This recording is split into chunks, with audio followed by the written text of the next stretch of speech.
Pictures appearing to show Andrew Mountbatten Windsor crouched over an unidentified woman are featured in the latest disclosure of files linked to the late American sex offender Jeffrey Epstein. Today we are producing more than 3 million pages, including more than 2,000 videos and 180,000 images. What are you, class 3 sexual predator? Tier 1. Was tier 1's the highest and worst? No, sir. ከዛ በፊት በ2000 በፈረንጆቹ 2000 ዓመተ ምህረት በ95 በምንታሰርበት ጊዜ እስር ቤት ሆኜ ያየሁት ነገር አለ። 500 ሺህ ብር ብቻ የንግድ ሱቅ ቴምር ፕሮፐርቲስ ከባድ የሚመስለውን እውን አድርጎታል።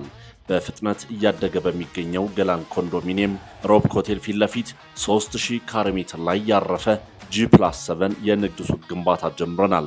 በ500 ሺህ ብር ቅድመ ክፍያ ከ2.5 ሚሊዮን ብር ሙሉ ክፍያ ጀምሮ የሱቅ ባለቤት ይሁኑም። ተጨማሪ ምስራች በጥንታዊቷ ባሬና በዲፕሎማቶች መንደሯ ሳር ቤት ሲልክ ሮድ ሆስፒታል አጠገብ እስከ 35% በሚደርስ ቅናሽ እየሸጥን እንገኛለን። በቴምር የዶላር መጨመር የግንባታ ግብዓቶች መወደድ አያሳስበውትም። በኢትዮጵያ ብር ያለምንም ወለድ በረጅም አከፋፈል የህልሞን ማረፊያ ያገኛሉ። ለበለጠ መረጃ 0999667574 ላይ ይደውሉልን። ቴምር ፕሮፐርቲስ። ዛሬ ይዤላችሁ የመጣሁት ጉዳይ ተራ ወሬ አይደለም።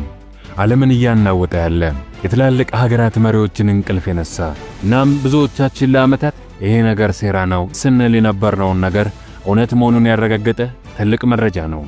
አዎ፣ ስለ ጄፈሪ ኤፕስታይን ነው የምናወራው። ሰሞኑን የአሜሪካ ፍትህ ሚኒስትር ከዚህ በፊት ታይቶ የማይታወቁ ከ3 ሚሊዮን በላይ የሆኑ ሚስጥራዊ ሰነዶችን፣ ፎቶዎችንና ቪዲዮዎችን ለህዝብ ይፋ አድርጓል። እስቲ ያስቡት፣ 3 ሚሊዮን ገጾች። ታዲያ እነዚህ ፋይሎችን ስናገላብጥ ከዚህ በፊት ከተነገረን ተራ ታሪክ ፈጽሞ የተለየና እጅግ አስደንጋጭ ነገሮችን እንመለከታለን። ብዙ ጊዜ ሚዲያዎች የሚነግሩን ኤፕስታይን በወሲብ ንግድ የተሰማራ ሀብታም ነበረ፣ መጨረሻም ላይ እስር ቤት ራሱን አጠፋ የሚል አጭር ታሪክ ነው። ነገር ግን ዛሬ የምናየው መረጃ ይህ ሰው ከዚያ እጅግ የዘለለ እንደነበረ ያሳያል። ከሩሲያው ፕሬዝዳንት ቭላዲሚር ፑቲን ጋር የነበረው ቀጠሮ፣ ከእስራኤል ስለላ ድርጅት ሞሳድ ጋር የነበረው ትስስር፣ ከሲአይኤ ጋር የነበረው ያልተብራራ ግንኙነት፣ ይባስ ብሎም ወደ ሀገራችንም እጁን አስገብቶ ከበፊቱ ግንቦት 7 መሪ ከአሁኑ የትምህርት ሚኒስትር ፕሮፌሰር ብርሃኑ ነጋ ጋር የነበረው ቀጠሮ፣ ይህ ሁሉ ሲገጣጠም አንድ ጥያቄ እንድናነሳ ያስገድደናል። ይህ ሰው በእርግጥ ማን ነው? በዛሬው ቪዲዮ እነዚህን 3 ሚሊዮን ፋይሎችን ፈትሸን የዚህን ሰው እውነተኛ ማንነትና የዓለምን ፖለቲካ እንዴት ከኋላ ሆኖ ሲዘውር እንደነበረ በዝርዝር እንመለከታለን። በተለይ ቪዲዮውን እስከ መጨረሻው ካያችሁት እሱ ስለነበረበት የሰለላ መረብና ስለ አሟሟቱ የሚሰጣችሁ ፍንጭ አመለካከታችሁን ፈጽሞ ይቀይረዋል። አብራችሁን ቆዩ።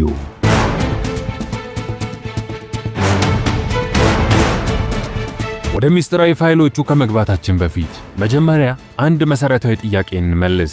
ጄፈሪ ኤፕስታይን ማን ነው? ይህ ሰው በኒውዮርክ ብሩክሊን ተወለደ። መነሻው መካከለኛ ገቢ ካለው ቤተሰብ ነበረ። የኮሌጅ ትምህርቱን እንኳን በቅጡ ያልጨረሰ ሰው ነው። ታዲያ ኮሌጅ ያቋረጠ ሰው እንዴት ብሎ ነው በአጭር ጊዜ ውስጥ ቢሊዮነር ሊሆን የቻለው? እንዴትስ ብሎ ነው የዓለምን ባለ ሀብቶች፣ ፕሬዝዳንቶችና ሳይንቲስቶች በጣቱ የሚያሽከረክር ጉልበት ያገኘው? እዚህ ጋር ነው ነገሩ የሚወሳሰበው። ብዙ ጊዜ ኤፕስታይንን ሰዎች ሲስሉት እጅግ ብልህ የፋይናንስ ጠቢብ ወይንም ፋይናንሻል ጂኒየስ አድርገው ነው። ነገር ግን አሁን የወጡት መረጃዎች ይህንን ይሞግታሉ። በተለይ ከዚህ ቀደም ታይቶ የማይታወቅ አንድ ቪዲዮ ተለቋል። በዚህ ቪዲዮ ላይ ኤፕስታይን ከቀድሞ የዋይት ሃውስ አማካሪ ስቲቭ ኖቫን ጋር ቃለ ምልልስ ሲያደርግ ይታያል። ቪዲዮውን ስትመለከቱት አንድ ነገር ግልጽ ይሆንላችኋል። ኤፕስታይን እኛ እንደምንገምተው አይነት ጂኒየስ ወይንም የተለየ አእምሮ ያለው ሰው አልነበረም። እንዲያውም አነጋገሩ የሞላለት አይደለም። ድምጹና የሰውነቱ እንቅስቃሴ ግራ የገባው ሰው ያስመስለዋል። ለምሳሌ በዛ ኢንተርቪው ላይ ልጆች መጻፍ መማር የለባቸውም እያለ ይከራከራል። ምክንያት ሲሰጥ ደግሞ ምን አለ መሰላችሁ? ታላላቅ ፈላስፎች ሶቅራጠስ፣ ፕሌቶ እና አርስቶትል እኮ ምንም አልጻፉም ይላል። ይሄ ትልቅ ስህተት ነው። ፕሌቶና አርስቶትል በታሪክ ታላላቅ ጸሐፊዎች ናቸው። አንድ ራሱን እንደ ምሁር የሚቆጠር ሰው እንዴት እንዲህ አይነት መሰረታዊ ስህተት ይሰራል? ይህም የሚያሳየን ኤፕስታይን በራሱ ብቃትና ዕውቀት እዚህ ደረጃ የደረሰ ሳይሆን የሆነ አካል የፈጠረው ወይንም ከኋላ ሆኖ የሚገፋው ሰው መሆኑን ነው። እሱ ፊት ለፊት የሚታይ ተዋናይ እንጂ የድራማው ጸሐፊ እንዳልሆነ ብዙ ፍንጮች አሉ።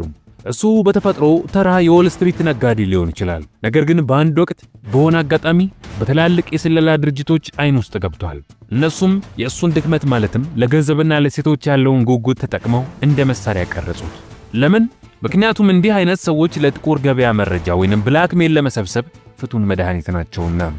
ጄፈሪ ኤፕስታይን በቢሊዮን የሚቆጠር ሀብት የነበረው አሜሪካዊ የፋይናንስ ባለሙያ ቢሆንም በዋናነት የሚታወቀው ግን በዓለም አቀፍ ደረጃ ለዓመታት ሲካሄድ በነበረው እጅግ ዘግናኝ የጾታዊ ጥቃትና የሰዎች ዝውውር ወይንም ሴክስ ትራፊኪንግ ወንጀል ነበር። ኤፕስታይን በኒውዮርክና በካሪቢያን በሚገኙ የግል ደሴቱ ላይ በርካታ ታዳጊ ልጃገረዶችን በማምጣት ጥቃት እንዲፈጸምባቸው ያደርግ ነበር ሲሆን በዚህ አጸያፊ ድርጊት ውስጥም በዓለም ዙሪያ ያሉ ታዋቂ ፖለቲከኞች፣ ቢሊዮነሮች እናም ንጉሳውያን ቤተሰቦች እጃቸው እንዳለበትም ይነገራል።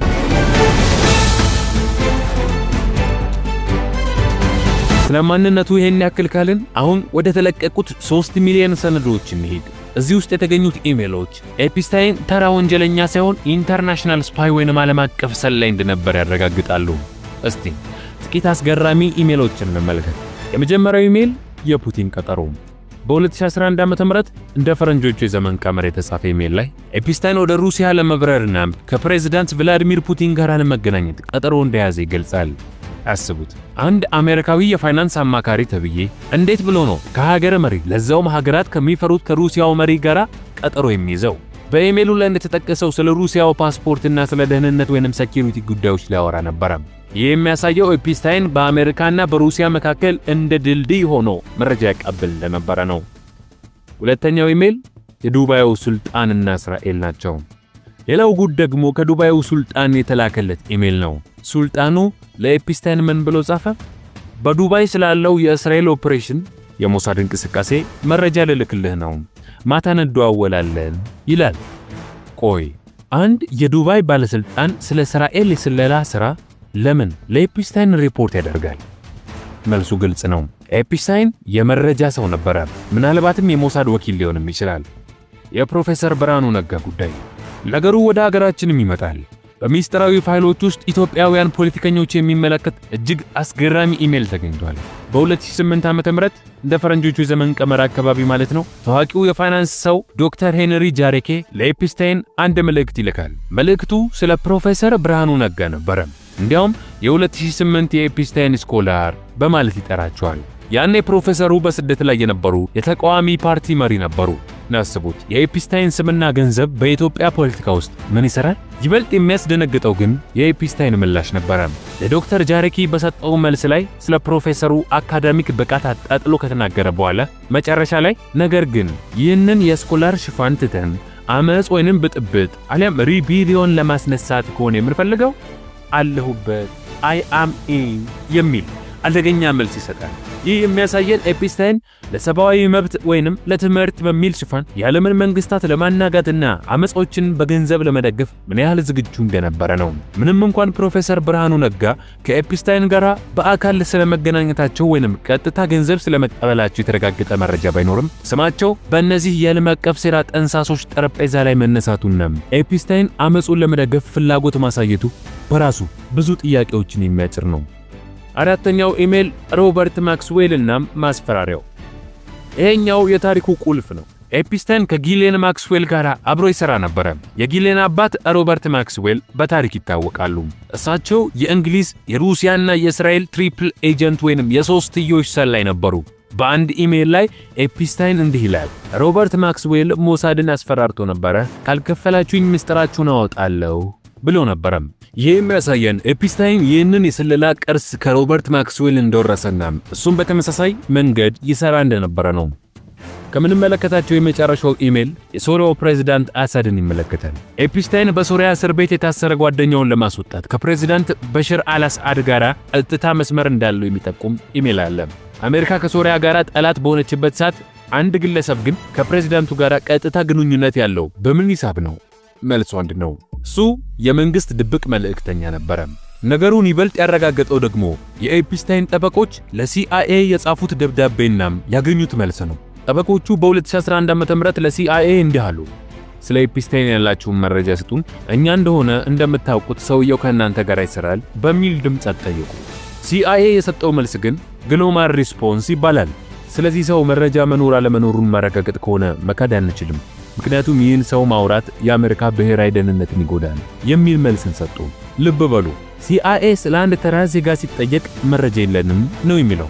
ነገር ግን ስለ ኤፕስታይን ሲጠየቁ ማረጋገጥም መካድም አንችልም አሉ ማለት በተዘዋዋሪ አዎ እሱ የኛ ሰው ነው ግን ማውራት አንችልም እያሉ ነው። ይህ ደብዳቤ ኤፕስታይን ለCIA ይሰበስብ እንደነበረ ትልቅ ፍንጭ ነው። ምናልባትም ኤፕስታይን ለCIAም ለሞሳድም ለሩሲያም የሚሰራ ደብል ወይንም ትሪፕል ኤጀንት ነበረ። ለዚህ ነው ማንም ሀገር በህግ ሊጠየቀው ያልደፈረው። ለዚህ ነው ለመጀመሪያ ጊዜ ሲይዙት እንኳን በጣም ቀላል ቅጣት ተቀጥቶ ይወጣ። ምክንያቱም አለቆቹ ከለላ ይሰጡት ነበረ። ኤፕስታይንን ስንመለከት የሴራ ዓለማት ወይንም ባኬትስ አሉ። እነዚህን ዓለማት እንደ ድር በማገናኘት ነበረ መረጃ የሚሰበስበው። አንደኛ የፋይናንሱ ዓለም። ኤፕስታይን ባንክ ወይንም ኢንቨስትመንት ድርጅት አልነበረውም፣ ግን የቢሊዮነሮች አማካሪ ነበረ። ለምሳሌ ከቪክቶሪያ ሴክሬት ባለቤት ከሌስ ዊክስነር ጋር የነበረው ግንኙነት የዌክስነርስን ገንዘብ እንደፈለገ ያንቀሳቀስ ነበረ። ይህን የፋይናንስ ሽፋን ለህገወጥ ስራዎቹ እንደማስመሰያ ይጠቀምበት ነበረ። ሁለተኛው ዓለም የፖለቲካው ዓለም። ይሄኛው በጣም አስፈሪው ነው። ከአሜሪካ ፕሬዝዳንቶች ከክሊንተንና ትራምፕ ጋርም ጨምሮ ከእንግሊዙ ልዑል ፕሪንስ አንድሪውና ከሌሎች የዓለም መሪዎች ጋር የጠበቀ ወዳጅነት ነበረው። የወዳጅነት ዝም ብሎ ሻይና ቡና የመጠጣት ሳይሆን እነሱን ወደ ደሴቱ በመውሰድና ወጥመዱ ውስጥ በመክተት መረጃ የሚያሰራ ይመስላል። ሶስተኛ ሳይንስ። ብዙ ሰው ይህን ልብ አይለውም። ኤፕስታይን ሳይንስ እና ቴክኖሎጂ ላይ አባዜ ነበረው። በተለይ የሰውን ልጅ ዘረመል ወይንም DNA ማሻሻልና የሰውን ልጅ ዘላለማዊ ለማድረግ ወይንም ትራንስሂዩማኒዝም ላይ ፍላጎት ነበረው። ለዚህም ሲባል የዓለም ታላላቅ ሳይንቲስቶችን ከሃርቫርድ እና ከMIT በገንዘብ ይደጉም ነበር። ሳይንቲስቶቹን ወደ ራሱ በማቅረብ ስለ ኒኩሌር፣ ስለ ሎጂስቲክስ እና ስለ ወደፊቱ ቴክኖሎጂዎች ሚስጥራዊ መረጃዎችን ይሰበስብ ነበር። አራተኛው ዓለም ቆሻሻውና የሴተኛ ዳሪነት ዓለም ወይንም ሴክስ ትራፊኪንግ ነበር። ይህ ሁሉንም ዓለማት የሚያገናኘው ግምር ነው። ባለሀብቶችን፣ ፖለቲከኞችን እናም ሳይንቲስቶችን በዚህ ወጥመድ ውስጥ በመከተት ለማመን የሚከብዱ ቪዲዮዎችን በመቅረጽ እነሱን የዕድሜ ልክ ባሪያዎች ያደርጋቸዋል። ይህንን ሲያደርግ ግን ለራሱ ብቻም ሳይሆን ለቀጠሩት ለአለቆቹም ጭምር ነበር። መጨረሻውም ስንመለከት በ2019 እስር ቤት ገብቶ ይህ ሰው ራሱን አጠፋ በሚል ከዚህ ዓለም ተወግዷል። ታዲያ ግን መጨረሻው ለምን እንደዛ ሆነ? ለምን እስር ቤት ውስጥ ሞተ? መልሱ ቀላል ነው። ጠቃሚነቱ ሲያበቃ አደገኝነቱ ይጨምራል ያሉ ነጮች ተርኩ። ኤፕስታይን በእጁ የያዛቸው ሚስጥሮች የፕሬዝዳንቶች፣ የንጉሳውያን ቤተሰብና የሳይንቲስቶቹ ጉድ በጣም ከመብዛታቸው የተነሳ ለአለቆቹ ስጋት መሆን ጀመረ። ሮበርት ማክስዌል በጀርባ ላይ ወድቆ እንደሞተው ኤፕስታይንም የያዘው ሚስጥር ዋጠው። እስር ቤት ውስጥ ካሜራዎች እንዴት ጠፉ፣ ጠባቂዎቹ እንዴት ተኙ፣ ይህ ሁሉ የሚያሳየን እርሱ ራሱን ያጠፋ ሳይሆን ባለቆቹ እንዲወገድ ወይንም ሳይለንስ እንደተደረገ ነው። ስለዚህ ዛሬ ካየናቸው 3 ሚሊዮን ከሚሆኑ ፋይሎች ውስጥ የሚመደቡት ዶክመንቶች የሚነግሩን አንድ እውነት አለ። ጀፈሪ ኤፕስታይን ፋይሪንግ ኦፕሬተር ነበረ። የዓለምን መንግስታት ከጀርባ ሆኖ የሚሰልል መረጃ የሚሰበስብና በዛ መረጃ ዓለምን የሚቆጣጠር ሰው ነበረ። ውድ ቤተሰቦቻችን በዛሬው ቪዲዮ የብዙዎቻችን ጥያቄ እንደተመለሰም ተስፋ አድርጋለሁ። ነገሩ አሁንም ገና ነው። ብዙ ሚስጥሮች ወደፊት ይወጣሉ ተብሎ ይጠበቃል። እናንተስ ምን ታስባላችሁ? ኤፕስታይን የማን ወኪል ነበረ ብላችሁ ታምናላችሁ? የሲአይኤ ወይስ ሞሳድ ወይስ የሁሉም? ሐሳባችሁን ኮሜንት ላይ አስቀምጡልን።